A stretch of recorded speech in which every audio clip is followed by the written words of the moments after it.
I joined Dionysus Theatre for Romeo and Juliet in 2015 and haven't left since.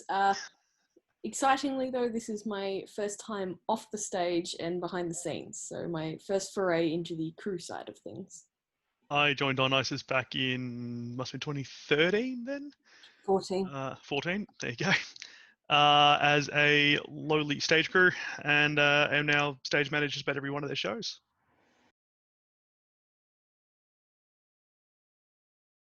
From stage managing previous shows to now, I think the hardest part of it is it's a lot easier to work off each other when you're in the same room.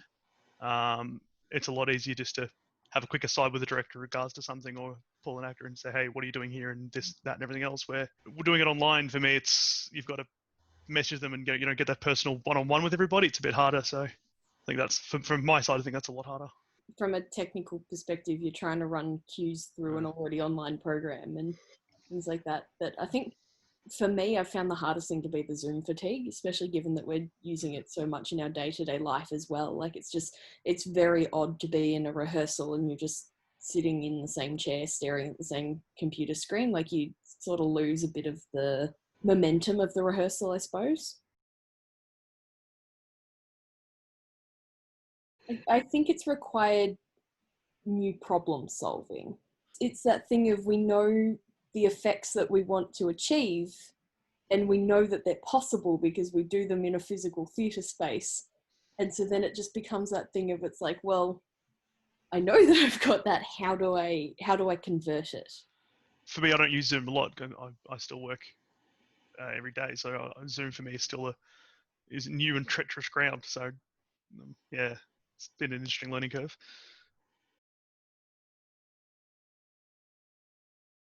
In the world we live in the moment, being isolation and COVID and everything else, it's exciting to see that we can do it.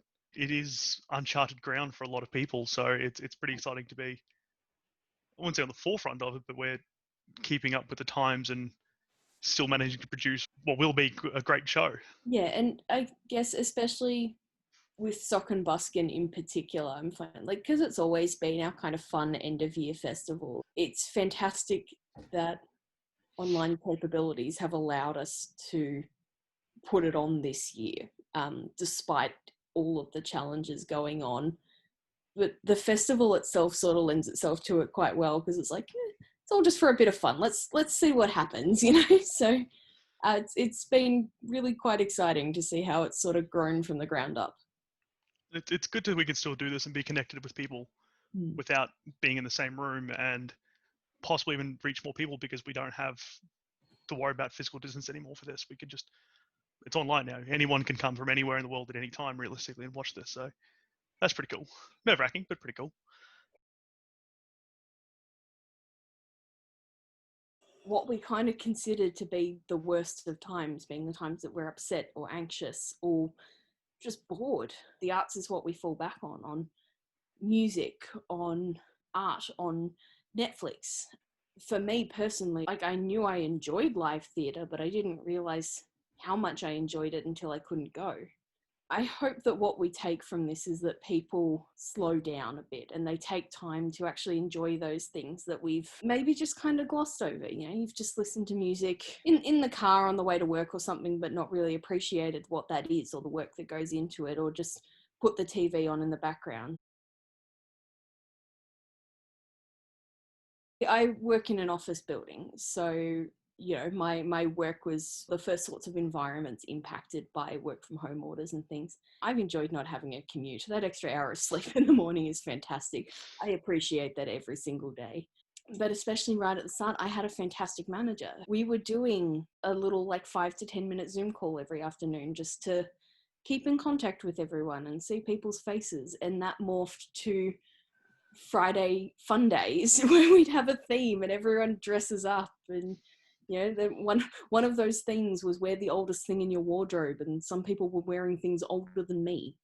I think for me, that's where I found the most fun and the most joy is in those interactions that I have managed to have with people, because usually we've all felt so deprived of contact. We've had a great time. Yeah, so yeah, like on the weekends I can do this with my friends. I can sit here and I don't have to travel, which is amazing. I can see multiple at the same time, and I know no one's got plans because none of us can. So we have a lot more time. Seem to have a lot more time to catch up on Zoom, I guess. But yeah, I've got a couple of friends interstate that I've actually been seeing a bit more purely because of Zoom and things like that. So yeah, it's been pretty good. And yeah, less traffic in the morning on the way to work is always pleasant. You definitely should. I mean, there's no excuse, realistic. Like I said, most people don't have plans at the moment, so hey, but it's a good chance to get back into the world of the arts, I guess, to see theatre live again. Even if it is via screen, it's still live theatre. It's the best you're probably going to get for a while in Melbourne, especially. Sock and Buskin in particular this year working with plays that were specifically written either for this kind of sort of back and forth environment in general or specifically written for Zoom. Like that, I think makes our show even that little bit more unique to the ventures that have happened online this year.